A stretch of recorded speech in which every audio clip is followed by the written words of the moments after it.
Começando mais uma live do Conde aqui pra vocês. Deixa eu colocar um sonzinho aqui que eu gostei.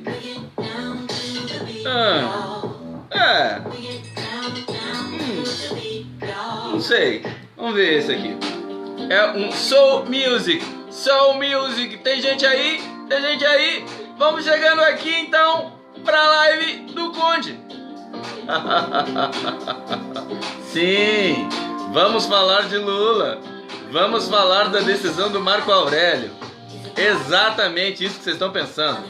Não tenho dúvida nenhuma disso. Vamos falar disso. Mas vamos falar com música. Porque como vocês sabem, deixa eu soltar aqui. Parece meio Michael Jackson, né? Gostei. Saudações, Tchim.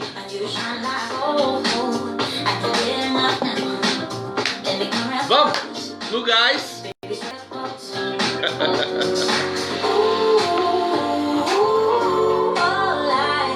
Vamos começar essa live. Eu quero dizer o seguinte para vocês. Eu sei que está todo mundo muito aflito em função dessa nova realidade, quer dizer, dessa decisão do Marco Aurélio Mello de proibir a prisão em segunda instância, quer dizer, de reverter esse entendimento do STF. Ele é um ministro do STF, a decisão dele tem peso, embora seja monocrática, ainda não dá para saber o que vai acontecer, né? Então estamos todos em modo espera, porque seria muito simples e muito fácil dizer que a decisão não será cumprida, mais uma vez a Constituição será jogada no lixo. Mas eu tenho que dizer para vocês que o desespero dos segmentos que são os persecutórios, né? Os segmentos que detestam Lula, que morrem de medo do Lula, tem pânico do Lula, a julgar pelo desespero, pela histeria desses segmentos, Sérgio Moro, Bolsonaro, Raquel Dodge, outros juristas como Reale Júnior e outros juristas vendidos da história brasileira, a julgar pelo tom deles, a minha impressão é de que essa decisão, de que esse entendimento, de que esse despacho do Marco Aurélio Mello tem muita chance de lograr êxito finalmente, porque inclusive o Marco Aurélio Mello foi inteligente. Vamos começar então, mais um pouquinho de música.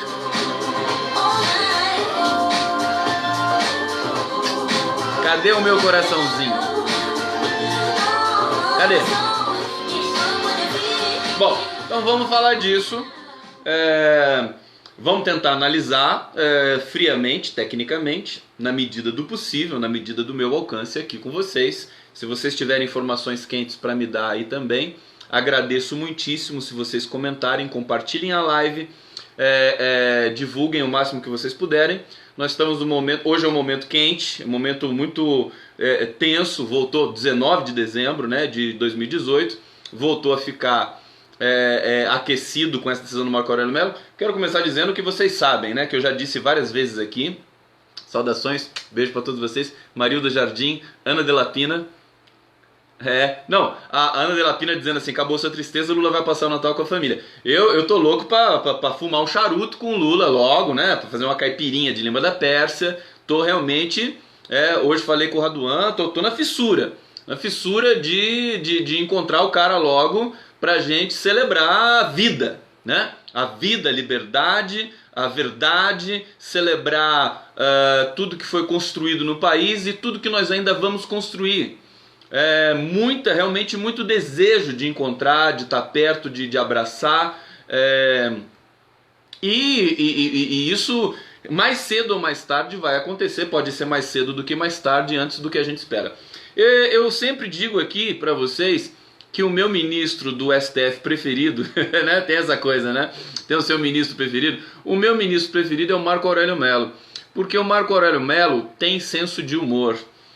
E ele aparentemente não é daqueles que se deixam levar pelo narcisismo exacerbado. Compare Marco Aurélio Mello, por exemplo, com o Luiz Roberto Barroso. Luiz Roberto Barroso é o Narciso encarnado, praticamente. Se tivesse um riozinho ali naquele espelho d'água ali e tal, com as emas e tal, ele vai ficar olhando para ele mesmo o dia inteiro. É um perfil interessante, um perfil diferente. Ele eu já presenciei várias vezes ele trollar com muita delicadeza e sutileza o Luiz Fux, quem mais? O Celso de Mello não, porque o Celso de Mello é o decano e ele respeita, mas todos os outros, Rosa Weber, Carmen Lúcia, os franguinhos novinhos como o Toffoli, que acha que tem o Deus na barriga, o Antônio Dias Toffoli. Então, tá na mão do Toffoli respeitar a Constituição ou enterrar de uma vez no lixo a sua biografia curta e problemática. Vamos ver o que o Toffoli vai fazer. Então, franguinho, porque ele é muito novo. Muito novo.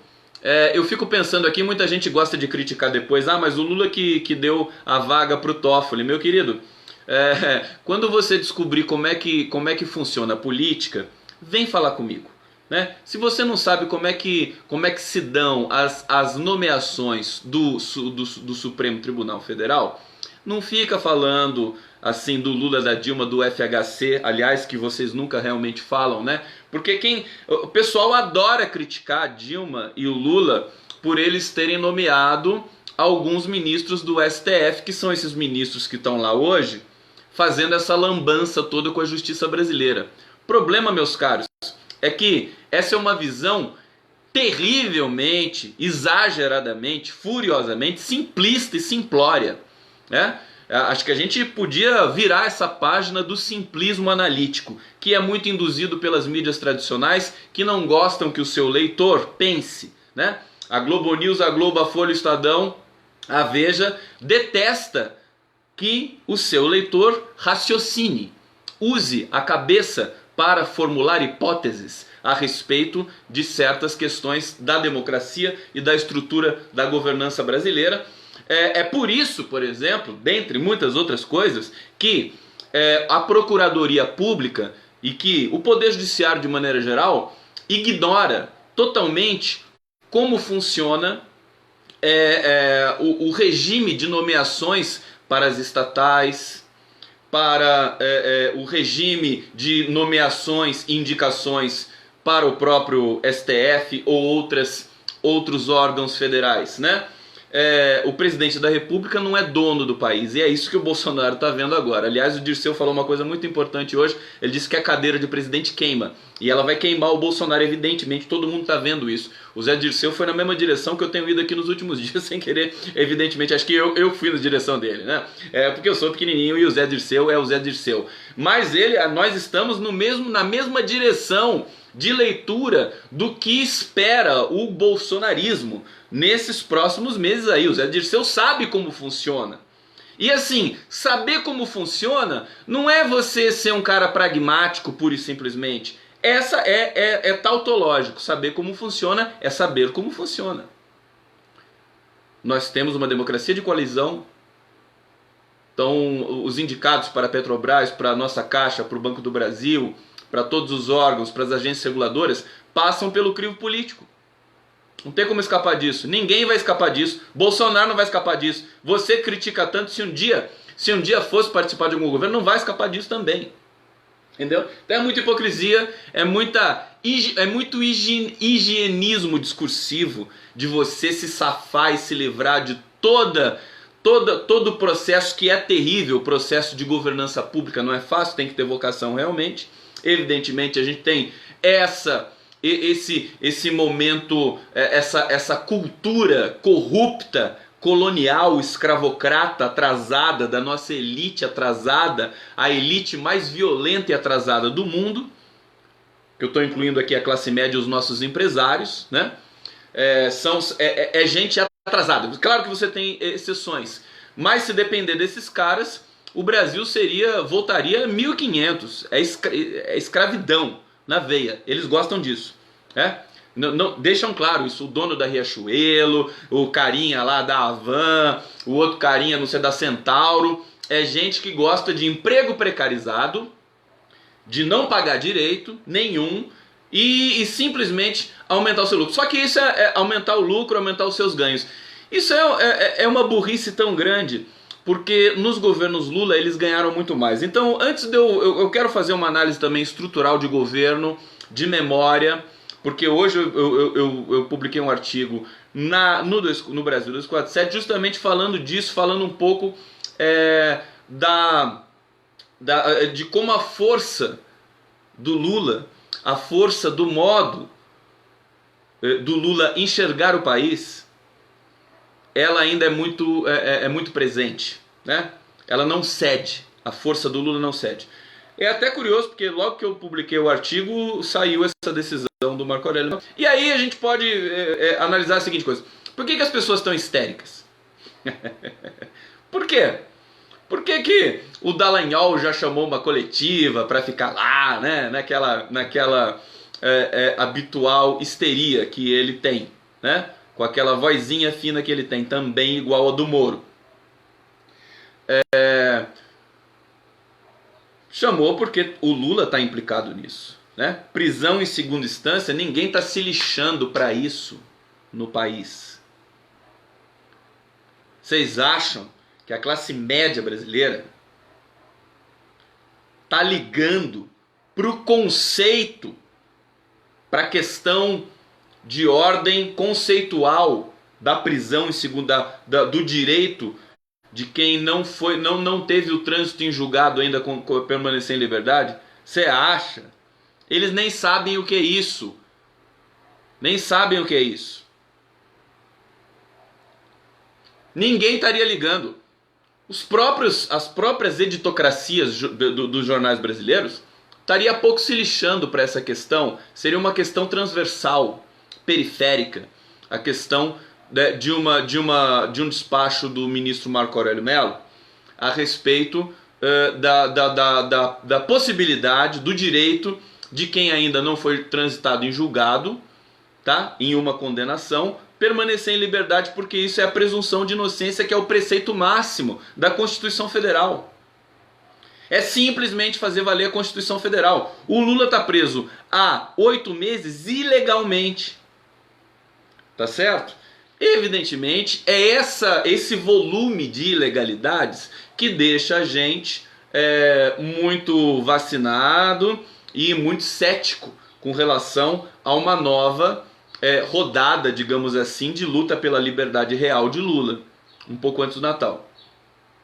Eu me lembro que isso também, né? Isso também tem um conjunto de articulações. O grande problema, articulações que são também políticas. Só para voltar ao raciocínio, vocês estão me acompanhando? Daqui a pouco eu vou falar com um pouco mais de objetividade, digamos assim, o que eu penso do que vai ser essa questão da estrutura. Enquanto eu estiver falando, de repente pode até acontecer alguma coisa. Vou pedir para vocês me avisarem. Eu estou online aqui também no meu computador, e a gente vai comentando, porque é um bate-papo, né? A nossa live é um bate-papo tranquilo e tudo mais. Eu quero então retomar o raciocínio, que é o seguinte: as pessoas entram em parafuso, deixa eu jogar minha balinha, ficam histéricas, porque o virtual não beneficiado, a palavra beneficiado é cretina para usar nesse contexto, né? A pessoa, né, que pode fazer uso de um direito legítimo que ela tem é o Lula. Então é por isso que as pessoas ficam polvorosas. A imprensa, todo mundo agora não fala mais em outra coisa. Vocês sabiam que tava tendo a primeira reunião ministerial daquele ministério tosco e torto do senhor Jair Bolsonaro. Essa desgraça que um dia vai deixar de ser essa desgraça, porque ele vai sair daquela cadeira que queima, como diz o Zé Dirceu. Eles estavam em reunião do ministério, a primeira reunião do ministério. Quando a notícia chegou lá, segundo fontes aqui que eu fui consultar, eles... acabou a reunião. Encerraram a reunião. Eles não deviam ter nada para falar mesmo, né? Então encerraram a reunião.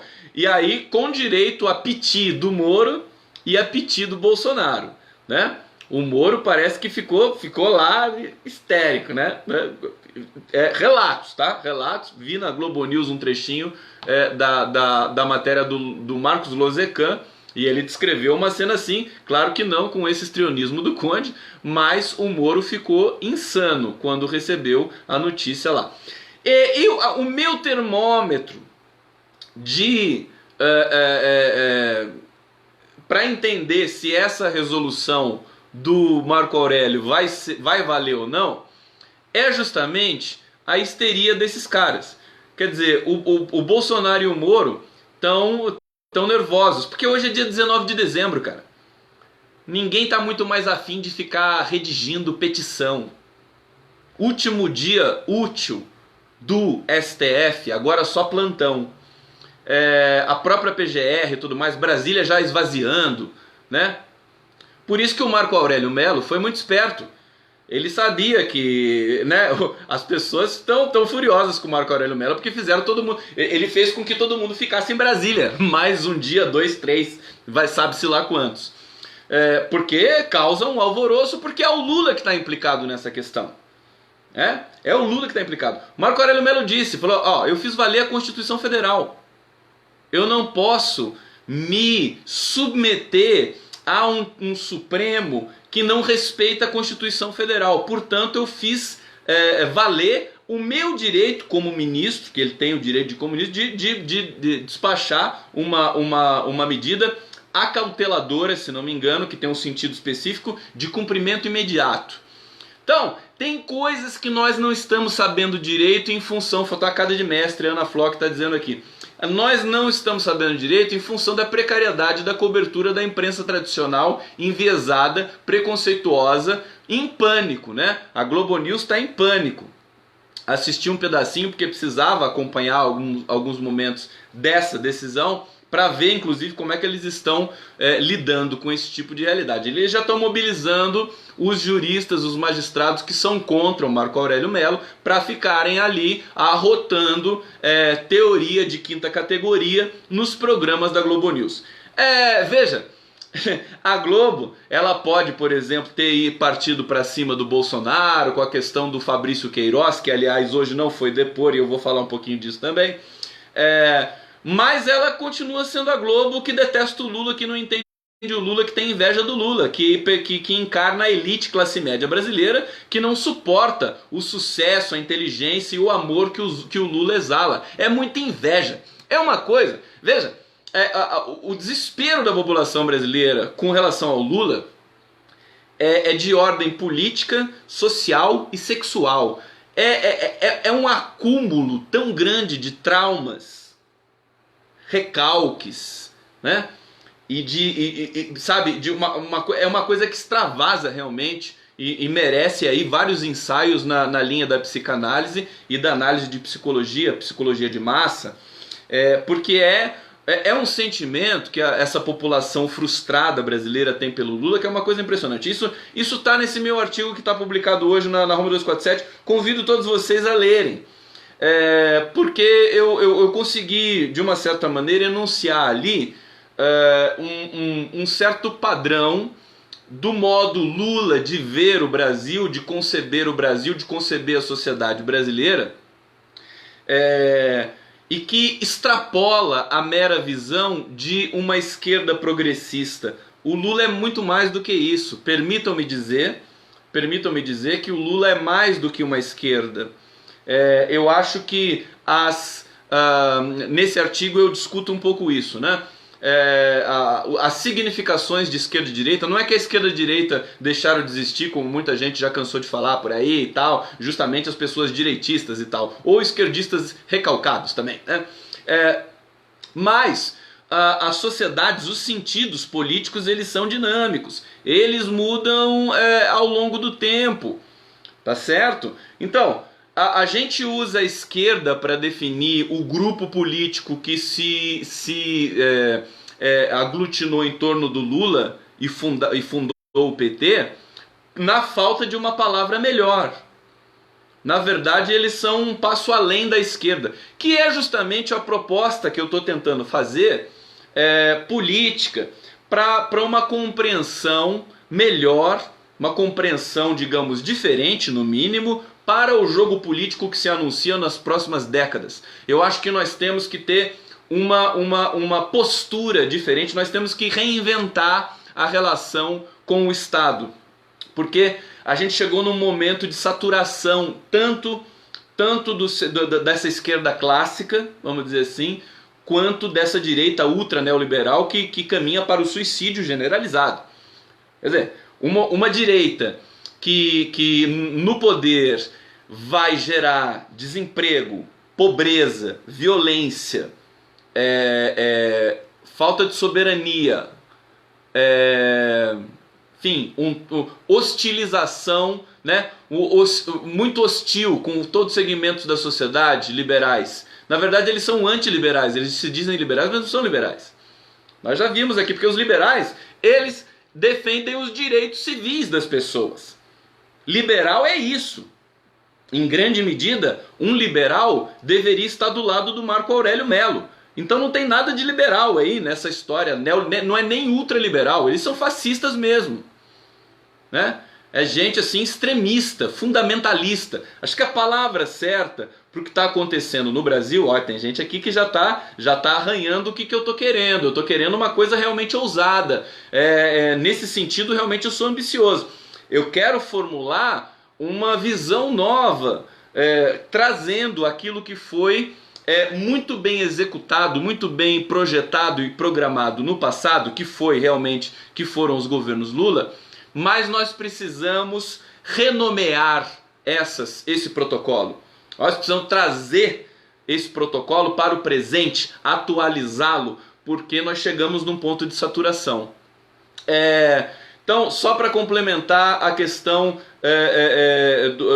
do liberalismo, enfim, dessa tendência, dessa falsa direita, quer dizer, não é nenhuma direita, são fundamentalistas. Essa é a definição, o nome para o bolsonarismo. Então, assim, se eu sou um jornalista da Folha, eu sou jornalista do 247, tudo bem, mas eu tenho também, todos nós jornalistas, gente, tem que entender o seguinte: nós atendemos uma série de pressões que são de uma editorialização básica, que toda a blogosfera tem, e que toda a imprensa tradicional tem, e inclusive lá a gente chama de editocracia, porque ali é muito mais forte. Mas nós temos as pressões reais dos sentidos políticos que transitam na sociedade de maneira espontânea. Então eu não posso sair dizendo, digamos assim, para eu cunhar, para eu chamar o Bolsonaro de fundamentalista, eu vou ter que fazer um trabalho que não vai ser de curto prazo. Eu vou ter que chamar ele de fundamentalista todo dia um pouquinho, para que aquilo comece a fazer sentido com os meus leitores. Entende o meu raciocínio? Então não é tranquilo assim, não é chamar daquilo que eu quero e acabou. São pressões que todos nós que escrevemos temos de lidar. Nós temos de lidar com essas pressões de ordem discursiva, de ordem do sentido. Mas eu adianto para vocês, esse governo é fundamentalista. Ele não é de direita, não é de ultradireita, não é de extrema direita. Ele é fundamentalista porque ele mistura a religião. Eles falam em Deus o tempo todo. Já perceberam isso? Eles falam em Deus o tempo todo, nas redes sociais e tudo mais. Quer dizer, isso é uma deturpação do princípio básico democrático de uma democracia e de uma república laica, que é a brasileira. E que ninguém está entendendo direito o que está acontecendo os podres poderes judiciários. Porque são vários, né? Nós não temos um poder judiciário. Nosso poder judiciário é fragmentado. Tem mais essa ainda, né? O nosso poder judiciário, ele é mais ou menos um desdobramento do estilhaçamento que é o nosso poder executivo político. Que é o nosso legislativo, vamos dizer assim, que é o nosso sistema partidário. Nós temos 30 partidos políticos, ou mais, acho que 33. E no o Poder Judiciário nós temos também mais ou menos esse mesmo número de tendências. Então tá uma bagunça o Poder Judiciário brasileiro, tá desorganizado, não tem um eixo condutor. E ele tá tomado pelo ódio e pela vingança, evidentemente. É por isso que tem essa gritaria toda com relação a essa decisão, que é uma decisão técnica do Marco Aurélio Mello, ministro do STF. Como nossas instituições derretem, todo dia um pouquinho mais, até a decisão que respeita a Constituição é passível também de ser criticada por ser uma decisão equivocada, vamos dizer assim. Equivocada porque vai mexer justamente no vespeiro, vai mexer no direito do Lula e na liberdade que ele pode ter. Um pouquinho antes do Natal, a gente já comentando que nesse momento, nesse Natal sociológico que nós vamos viver, eu já expliquei isso para vocês antes, o que é o Natal sociológico. Não quero falar do Natal do ponto de vista religioso, quero falar do Natal do ponto de vista social, em que as pessoas se encontram e supostamente deveriam se amar e sentir falta umas das outras e celebrar junto à mesa, tomar um vinho, um companheirismo. Esse movimento social e sociológico em torno do Natal reaviva e reativa a memória da presença do Lula, que é um cara legal, que é um cara bacana, um cara que todo mundo quer ter perto de si, a não ser os odiadores profissionais que nós conhecemos. Então vejam, um cara, eu li coisas do tipo assim, como que um cara de 73 anos assusta tanta gente assim? É uma coisa brutal. O Zé Dirceu falou hoje, vai fazer uma pesquisa, já que você é tão, né, falando assim pros haters, né? Já que você é tão honesto, vai fazer uma pesquisa com os ex-prefeitos, prefeitos, governadores, deputados, senadores do PT, para ver se eles enriqueceram. Vai ver se o Haddad é rico. O Haddad nem carro tem, parece que ele não gosta de carro, ele anda de ônibus. Vai ver se a Luíza Erundina enriqueceu. Vai ver se o Zé Genuíno enriqueceu. Vai ver se a Dilma Rousseff enriqueceu. Vai ver se o Lula enriqueceu. Vai! Pesquisa, você não é honesto? Vai ver. O Dirceu tá falando isso. Aí o Dirceu deixou claro, falou assim, só o Palocci. Nesses últimos anos aí do PT, dessa perseguição que ele recebeu do Poder Judiciário, dos podres poderes judiciários, da mídia, de parcela significativa da população brasileira, classe média, que ama odiar o seu outro, que não respeita a própria história, de todo esse momento difícil, realmente o Palocci, o Palocci vai na autocrítica, né? O PT tem que pedir desculpa pelo Palocci. Embora o Palocci tenha sido um ministro importante da economia. Vocês sabem disso, né? Que ele foi o ministro da Fazenda no período em que o Brasil mais cresceu. Palocci foi importante. Agora, é aquela coisa, não vem com análise simplista, que as pessoas, elas erram.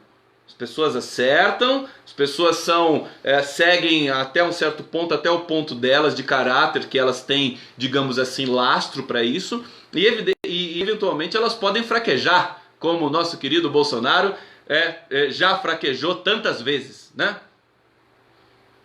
Então, eu acho que o simplismo é tóxico, né? O simplismo é tóxico. Nós temos que querer mais, nós temos que ser ambiciosos na própria leitura da realidade sensível, empírica que nos cerca. A gente não pode ficar querendo o tempo todo essa coisa de preto no branco, pão, pão, queijo, queijo, né? Aquela coisa assim, chapada, como diz o Luiz Fux. Não podemos, porque isso emburrece demais.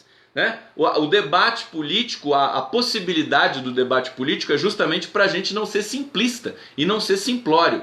É por isso que o Lula faz tanta falta. Mais uma vez, lá vou eu, de novo, invocar, né, a falta imensa que o Lula faz para todos nós. Porque ele lida bem com essa questão. Ele lida bem com os sentidos da linguagem, com os sentidos das palavras, com essa tendência irresistível das pessoas de quererem simplificar as coisas. E o Lula, ele tem essa arte de simplificar, por exemplo, a explicação de uma situação da Previdência Social. Ele consegue simplificar isso para a população, inclusive para a classe média, que precisa muito mais de simplificação do que a classe trabalhadora. Porque a classe média tem muito mais dificuldade cognitiva e de leitura que a classe trabalhadora. Vamos combinar. Então, ele conseguia isso, né? Sem Lula fica difícil de você construir esse debate público, que é o nosso debate, ele tá absolutamente intoxicado. Ele simplesmente não acontece. Vamos botar mais uma musiquinha e passar para a segunda parte da nossa live del Conde. Vamos lá, musiquinha, cadê você? Cadê?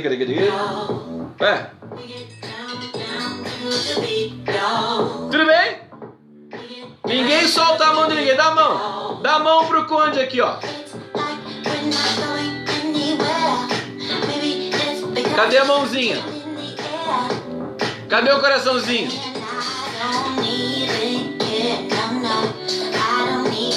Vamos ver o que aconteceu aqui.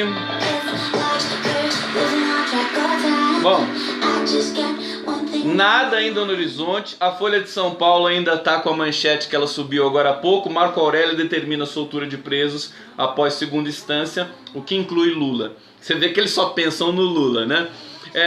Para mim, a grande dificuldade, né, num país em que você tem o poder judiciário apodrecido, estilhaçado, o grande problema é o tempo entre a divulgação de um despacho que respeita a Constituição e o seu cumprimento. Porque nesse meio tempo, os odiadores, os truncadores, os maus perdedores, aqueles que não respeitam a Constituição, as bestas feras da política e do Poder Judiciário brasileiro, eles vão operar para impedir que se respeite a Constituição e que se respeite uma pessoa, um ser humano. E é isso que eles estão fazendo nesse momento. A Raquel Dodge nesse momento está produzindo lá o seu textinho meia boca para encaminhar para o Toffoli, e esse protocolo me cheira cartas marcadas. A Raquel Dodge vai interpelar o Toffoli pedindo para ele suspender a decisão do Marco Aurélio Mello, que neste momento o Lula deveria estar solto já. É uma questão de comunicação. É uma questão da juíza Carolina Lebus, de Curitiba, que é a responsável por autorizar a soltura do Lula, ser comunicada. Ela já sabe, porque nesse mundo de tecnologia, todo mundo já sabe que o Marco Aurélio Mello, autoridade do Supremo, já determinou que eles devem ser soltos, presos em segunda instância, numa medida acauteladora. Então ela já sabe. Se ela tivesse personalidade e não tivesse rabo preso nem medo, ela já ordenaria o protocolo de soltura do presidente Lula. Não é assim. Lembra um pouco a história do habeas corpus que foi concedido pelo Rogério Favretto. Aquela, em 8 de julho, né? Aquela polêmica toda que aconteceu, aquele festival de desrespeito à Constituição, de desrespeito à legalidade jurídica. Isso é pleonasmo, mas tudo bem, a legalidade, né? Tudo bem. Só que agora é um pouco diferente. Agora é uma ordem que vem do Supremo. Não é muito mais forte do que habeas corpus do Favretto. tá? Só para vocês entenderem. Então, se naquele momento, todos nós, vocês se lembram disso? Naquele momento, nós tava muito próximo dele ser solto. O próprio Lula não acreditou que seria solto. A gente soube disso depois, né? Falou, não, pode esquecer que eles não vão me soltar, não. Agora é do Supremo, né? Então, o Marco Aurélio Mello, ele foi muito inteligente, porque ele sabe que seria alvejado, né? A gente está numa situação dramática em que um juiz, um magistrado que respeite a letra da lei e a Constituição, se ele quiser realmente fazer valer a sua decisão, ele tem que ter o timing correto também para poder, porque ele sabe que virou um pandemônio, uma selva, o Poder Judiciário brasileiro, com todas essas manobras possíveis que maus perdedores, gente que não respeita a decisão judicial. Os liberais costumavam dizer assim, né? Gente conservadora, né? Decisão da justiça a gente respeita, não é? Tinha isso. Decisão da justiça a gente cumpre. Em geral é um enunciado muito próximo dos conservadores. PT já falou muito isso também, mas é um tipo de enunciado assim, que é aquele enunciado que pertence ao sistema, né? Veja, quando o sistema é bom, quando o sistema funciona, quando nós temos democracia, é bom pertencer ao sistema. Né? Quando nós temos um sistema que funciona, que é legítimo, que é soberano, é bom pertencer ao sistema. Agora, quando a gente tem um sistema podre, não é bom pertencer ao sistema. Tá certo? Então, decisão da justiça se cumpre. Por que não tem ninguém falando isso nesse momento, né? Então, se cumpre, tem que se cumprir. Eu acho que nós estamos...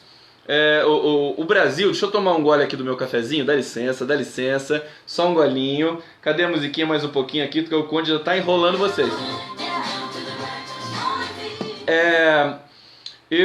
Olha que legal. Eu bebo e sobe a música. Aí eu tiro e a música volta, apaga. Eu bebo. Não é legal isso? Mais uma vez. Fala assim, tu é chato, hein, Conde? Vai ser chato assim aonde? Na China, não. Na China não sou lá em Miami. Vai ser chato em Miami. Porque é lugar de chata, né? Brasileiro que vai pra Miami é chato, né? Chato que dói. Eu queria fazer uma breve análise semiótica com vocês, assim, sem querer aprofundar muito, né? Mas, o que eu vejo no Brasil hoje, o Poder Judiciário é o grande antissujeito. O grande inimigo do país hoje é o Poder Judiciário. Teoria do caos, Márcio Alves não. Semiótica, tensiva, né? O antissujeito, como vocês sabem, na semiótica, é aquele elemento que faz a narrativa andar. Você não tem, por exemplo, você não pode ter uma história só com um mocinho. Você não tem história só com um mocinho. A história tem que ter perturbações, elementos perturbadores, que podem ser pessoas, que pode ser um clima, que pode ser um sentimento, e que pode ser, eventualmente, um medo, um pânico, que entra no rol dos sentimentos. Então o antissujeito, né? O antissujeito dos quadrinhos, por exemplo. O Batman tem o Coringa é o antissujeito, o Charada é um antissujeito. Nas histórias em quadrinhos de super-heróis, isso é muito evidente, né? Mas em qualquer narrativa, qualquer filme que você pegue, qualquer livro que você leia, você vai ter lá um elemento de antissubjetividade que vai incomodar a saga, né? O percurso narrativo desta personagem, que vai ser a personagem principal, que vai conduzir todos os gestos e todos os sentidos de uma obra fechada de arte. Tem gente aqui que falou do Moro antissujeito, mas eu acho que o Poder Judiciário brasileiro ganhou essa capacidade de ser nomeado como antissujeito, porque ele que está o tempo todo truncando a história brasileira. Veja, vocês já ouviram falar em jogo de futebol que o juiz bom é aquele que não aparece? Já ouviram falar nisso? Falar, jogo de futebol, né? Ah, se o juiz não aparece, ele é bom. Ele é bom porque o jogo corre. A história corre. A história do jogo corre. O Brasil tá nessa situação dramática em que o juiz desse jogo de futebol, Brasil, povo brasileiro, versus sistema podre, o Poder Judiciário não está deixando o povo jogar. Está truncando o povo toda hora. Está apitando. Tá na base do apito. Está na base do apito. O Poder Judiciário está truncando a história brasileira. Está truncando o povo brasileiro. Eu acho que todas... Nesse período de estilhaçamento e degradação da democracia, logo depois da eleição da Dilma Rousseff, em que o Aécio não reconheceu, toda hora vamos ter que lembrar disso, né? Essa sabotagem à democracia brasileira que já dura aí bons 5 anos, né? Porque na verdade ela começa em 2013, com aquelas manifestações meia boca, confusas ali, que começou com 20 centavos, mas virou uma coisa totalmente fora de controle, totalmente difusa e manipulada pelos veículos de comunicação brasileiros e pelo sentimento de ódio, né? Evidentemente você tinha muita coisa, não vamos fazer análises simplistas, né? Você tinha muita coisa ali, você tinha um sentimento de saturação por ter um governo há muito tempo no mesmo partido político no poder, tudo bem, você tinha isso, você tinha vários outros sentimentos embutidos ali, mas aquele movimento foi tudo menos democrático. Foi um movimento artificial, repleto de ódio e frustração, né? E que tinha tudo naquelas aglomerações de rua, menos povo, né? Você não tinha povo ali. Você tinha gente sofisticada, com tatuagens caras, né? Com muitos anos de academia, com muita vitamina, né, nos músculos, aquela coisa. Então você tinha gente, esse pessoal que destruiu lá em Brasília, tudo musculosinho e tal, playboyzada, né? Playboyzada. Verde e amarelo, camisinha da CBF oficial que custa R$500 e tal. Então foi uma coisa estranha. Mas veja, quero dizer que o Poder Judiciário acabou encarnando pela sua degradação natural pós-golpe, ele acabou aceitando o que de pior nós temos na sociedade brasileira. Então ele tá hoje, ele é um poder podre, né? Esse podres poderes do Caetano, que eu vou cantar no final para vocês, né? Podres poderes, né? Eles, como nunca, acho que o Caetano fez essa canção pensando no poder político ou no poder sistêmico, mas o que me chama a atenção é como essa letra se encaixa agora na questão do Poder Judiciário brasileiro. Confuso, desrespeitoso, covarde, a Suprema Corte muito covarde. Você tem só o Marco Aurélio Mello, que eventualmente uma vez ou outra enfrenta, não tem medo de ser hostilizado, não tem medo como Fachin, por exemplo, que muda o seu entendimento jurídico ao longo da história, mas muda de uma maneira muito drástica, completamente oposta àquilo que levou ele até o Supremo Tribunal Federal. Você tem um Supremo realmente amordaçado, com medo e defendendo interesses e desmoralizado, defendendo interesses corporativos como o aumento de 16% e desmoralizado, porque prometeu que não iria mais querer o auxílio moradia, né? Luiz Fux bateu no peito e disse assim: não, em troca do aumento a gente não quer, a gente vai eliminar o auxílio moradia, e o auxílio moradia não caiu coisa nenhuma. Coisa nenhuma. Talvez volte até pior e mais oneroso do que era antes, né? Então é um poder podre, apodrecido, estilhaçado, desorganizado. O direito brasileiro, veja, sempre vou repetir isso. Quando você tem democracia, você contagia positivamente as instituições que te cercam e compõem essa democracia, inclusive o povo brasileiro. Quando você não tem democracia, você contamina toda a sociedade. Toda a sociedade. E aí o processo é longo, o processo de retomada da democracia é doloroso, é longo, custa muito e tem que ter gente talentosa para poder conduzir um processo de retomada, que é justamente o Lula. E por isso que não deixam soltar o Lula. Porque se o Lula ficar solto, Qual que é o medo do Moro, do Bolsonaro, desse pessoal aí? Porque o Lula solto, ele volta imediatamente a mobilizar e protagonizar, né? Ele vai ser um inferno ele solto. Como é que o Bolsonaro vai governar com um gigante desses de posse da sua liberdade? Como? Vai ficar difícil. Porque preso ele já dá um calor nesse pessoal, imagina solto.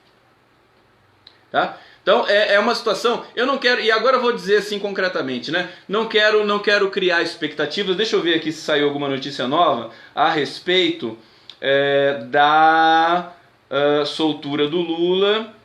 A PRG já pediu para o Toffoli, a Raquel Dodge já pediu para suspender a decisão do Marco Aurélio. O Estadão, assim, o Estado de São Paulo é antilulista até embaixo d'água, né? Eles estão desesperados. As letras garrafais aqui estão uma coisa impressionante. A Folha, pouquinho mais discreta, dando destaque. Olha o que o Sérgio Moro falou, né? O Sérgio Moro falou assim, sem comentários. Não vou falar sobre isso. Tá bom, melhor assim, Sérgio Moro, você poupa a gente das suas declarações sempre muito infelizes, né? Tecnicamente falando. Muitos manifestantes já em frente à Polícia Federal em Curitiba, tem uma nota aqui da Folha de São Paulo, manifestantes pró-Lula começam a se aglomerar em frente à PF em Curitiba. Aí o Bolsonaro chorando. Uma coisa interessante, uma hashtag viralizou, virou trending topic, que é um cabo, um soldado, que é aquela história é o Eduardo Bolsonaro, que disse que para fechar o STF só precisa de um cabo e de um soldado.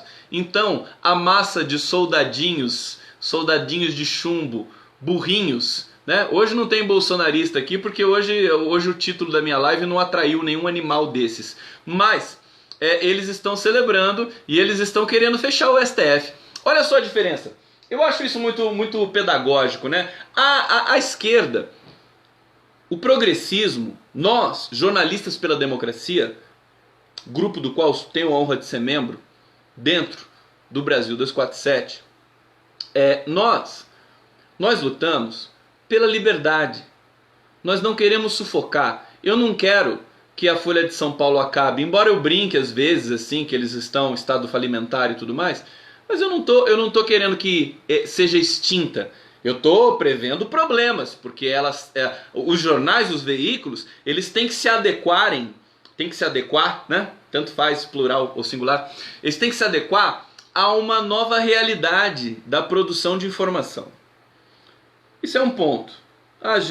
Quando a gente avisa, quando a gente comenta, nós temos aí uma série de recursos retóricos para sermos mais persuasivos, né? Então eu já falei algumas vezes assim que o Estadão, se ele não tomar cuidado, ele vai deixar de existir. Mas eu não quero que ele deixe de existir. Eu quero que ele melhore.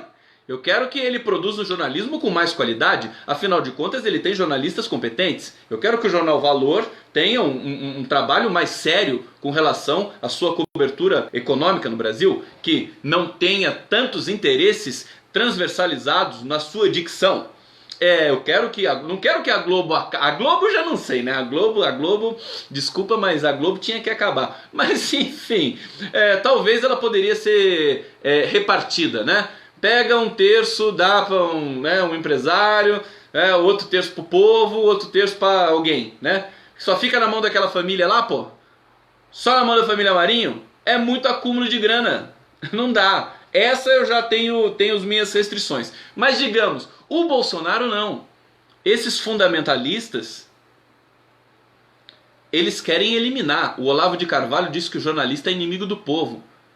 Eles querem dividir o Brasil. Veja, isso é importante, galera. PT sempre foi acusado, toda a sua história, de querer dividir o Brasil.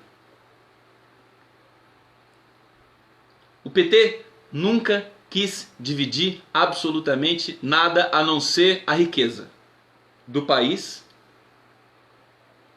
entre aqueles que mais precisam, os mais pobres, os trabalhadores. Dividir o país em dois? Jamais. O PT, o Lula sempre teve, inclusive, muito claro isso com ele, tanto que ele não quis arrochar o lucro dos grandes empresários, porque ele sabia que se ele fizesse isso, ele não iria governar em paz. O Brasil tem muita riqueza, dá para todo mundo ganhar. Ele fez isso de maneira altamente inteligente e estratégica. E ele é criticado por uma esquerda, justamente por isso. Porque ele não diminuiu o lucro dos grandes milionários brasileiros.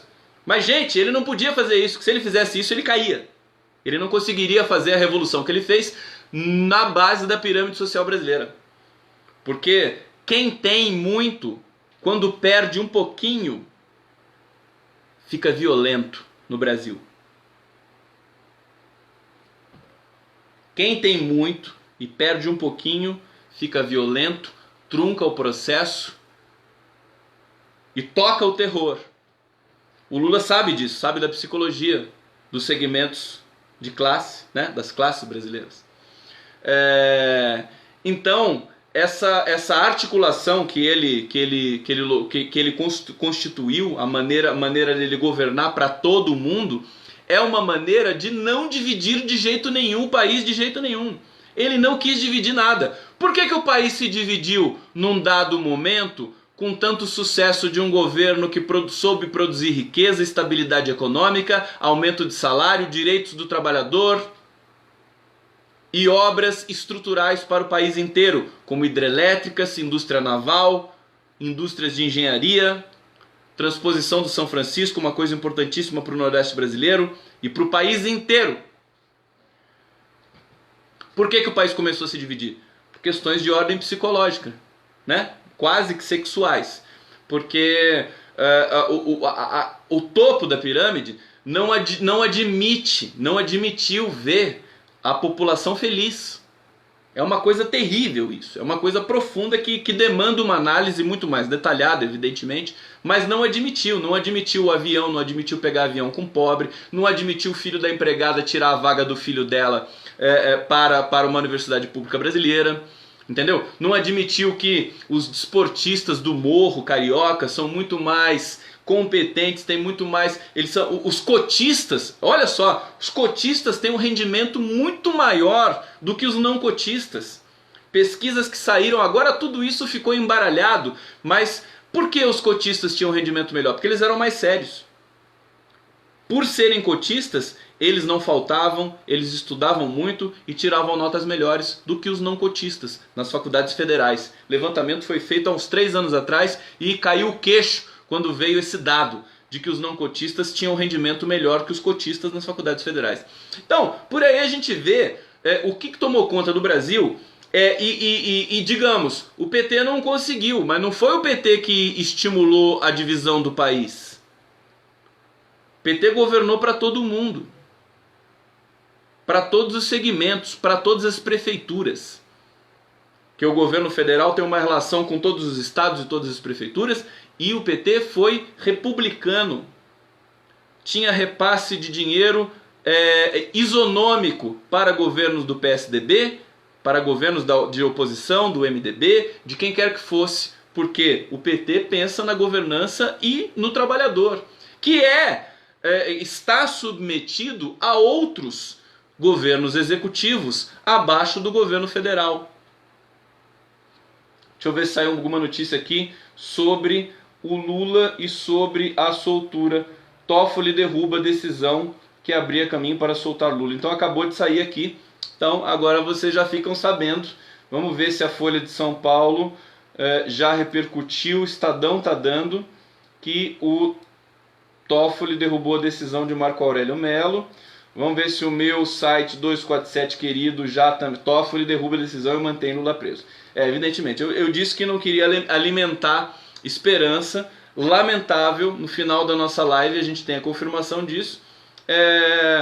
Acho que isso acende mais uma vez o nosso sinal de alerta com relação ao desafio que está posto no horizonte político-social brasileiro. é algo complexo, que demanda uma leitura complexa e que demanda um engajamento sério, né? Como eu disse em outras vezes aqui, eu não vou sair do Brasil, eu não vou embora daqui, eu quero ficar aqui, eu quero consertar o Brasil. Eu só vou sair daqui quando tiver tudo arrumadinho de novo. Não vou fugir do Brasil. O Brasil tá uma merda. Está pessimamente administrado há muito tempo. Há mais de 3 anos. Sobretudo porque a Dilma Rousseff não conseguiu governar porque foi sabotada. Então, não tem essa história de deixar o Brasil. Nós temos que ter um engajamento honesto porque o país é nosso. Temos que ter clareza disso. E como que a gente vai organizar e tornar um movimento desse caudaloso, Conde? Como que a gente vai fazer isso? Bom, em primeiro lugar, nós temos muitas condições de fazer valer a nossa vontade. É só a gente acreditar. Infelizmente, o Lula é o cara que pode inflamar o país inteiro num estalar de dedos. Se ele vai ficar mais um pouco lá, nós vamos inflamar o país para ele. Vamos usar o modo Lula de enunciar, de falar, de colocar as coisas para o povo brasileiro, para que nós possamos realmente ter uma ação concreta, porque o Brasil vai precisar da gente. Esse pessoal fundamentalista não vai dar conta do desafio complexo que é governar o Brasil. Governar o Brasil não é entregar todas as nossas riquezas para os americanos e cruzar os braços. Precisa de inteligência, precisa de força, precisa de criatividade, coisa que esse governo com seus ministros militares não tem.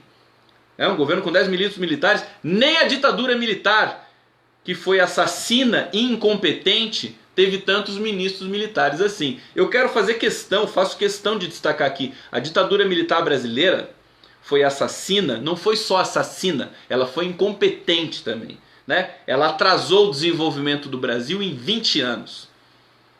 E nós, a dívida que eles têm com a gente, que não são os militares, são os militares do passado, esses fantasmas que ficaram lá atrás e que muito militar hoje ainda revive esse tipo de coisa como se fosse alguma coisa gloriosa.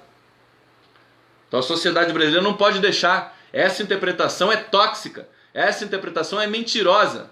Ditadura foi assassina e incompetente, promoveu a pobreza brasileira, certo? Então, nós temos essa dívida histórica conosco, nós temos que resgatar essa dívida com o povo brasileiro que sofreu na mão de gente tão incompetente durante 20 anos, gente assassina e incompetente, que agora pensa que voltou ao poder. Só que não vai ser tão simples assim. Então, tô aqui triste, indignado, com mais essa frustração, mas nós somos fortes. Nós não somos iguais a eles. Nós sabemos o nosso tempo, nós sabemos esperar, nós sabemos o que nós temos de fazer para vencer esse processo violento, esse processo maculado do poder judiciário brasileiro, do podre poder judiciário brasileiro, e a gente vai estar junto e a gente vai resolver isso na unha, podem ter certeza disso. Vamos cantar um pouquinho então, chegou a hora da música. Podres Poderes, Caetano Veloso, em homenagem ao STF, evidentemente.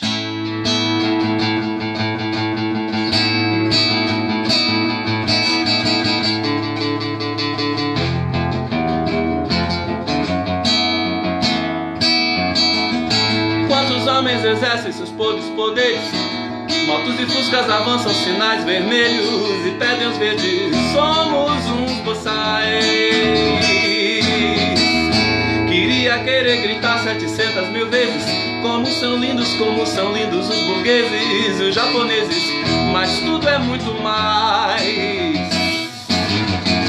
Será que nunca faremos se não confirmar a incompetência da América Católica, que sempre precisará de ridículos tiranos?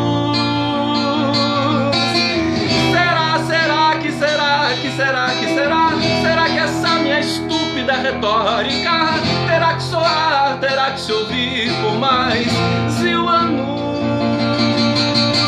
Enquanto os homens exercem seus podres poderes. Índios e padres e bichas, negros e mulheres e adolescentes fazem o carnaval. Queria querer cantar afinado com eles, silenciar em respeito ao seu transe num êxtase, ser indecente, mas tudo é muito mal. Ou então, cada paisano e cada capataz, com a sua burrice fará jorrar sangue demais nos pantanais das cidades caatingas e nos gerais. Será que apenas os hermetinos pasquais e os tons e os mil-tons, seus tons geniais nos salvaram dessas trevas e nada mais? Os homens exercem seus podres poderes, morrer e matar de fome, de raiva e de sede são tantas vezes gestos naturais. Eu quero aproximar o meu cantar vagabundo daqueles que velam pela alegria do mundo, indo mais fundo, jeans e bens e tais, indo mais fundo, jeans e bens e tais, indo mais fundo, jeans e bens e tais. É isso, podres poderes judiciários. Vamos lutar para nos livrar desse câncer que tomou conta do Brasil, dessa classe mentirosa, porque nós vamos precisar, né, para poder avançar a nossa história, a nossa democracia, recobrar a normalidade desse país tão bonito que nós temos que defender com unhas e dentes. Um beijo para vocês e até a próxima live do Conde. Muito obrigado.